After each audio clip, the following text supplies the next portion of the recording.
సన్నిధి గురు మన ప్రీతి కొరకు మనకు సంతోషం కొరకు భగవంతుని ఆరాధన పూజలు ఎన్నో ఉంటాయి. అందులో అభిషేక రూపంలో ఉన్నటువంటి మూలమూర్తి, కలశంలో ఉన్నటువంటి కలశంలో దేవుడు, ఎంతగా భగవంతుడు రూపం అన్నమాట.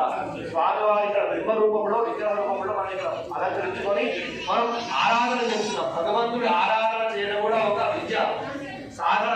భగవంతుడి ఆరాధన అనేది చాలా గొప్పది. భగవద్ ఆరాధన అని మనకు ఆగమ శాస్త్రంలో చెప్పడం జరిగింది. స్వామివారికి ఇక్కడ కంకణ బదులుగా దేవతలకు కంకణాలు కట్టుకుంటారు. గోవింద చెప్పండి ఉంటాడు. గోవింద ఏడుగలవాడ వెంకటరమణ స్వామి సర్వ జగత్కార యావత్ పూజానం సావత్వం ప్రీతి భావేన సన్నిధి కొను. స్వామి వారి యొక్క విగ్రహానికి రూపంలో ఉన్నటువంటి స్వామివారిని ఇక్కడికి ఆహ్వానించి కళ్యాణంలో కంకణ బద్దులుగా స్వామివారిని చేస్తున్నట్టుగా పూజిస్తూ, మరి స్వామివారి అభయస్థంలో ఉన్నటువంటి కంకణాలు ఆయన ఒకటి ధరించి మిగతాదంతా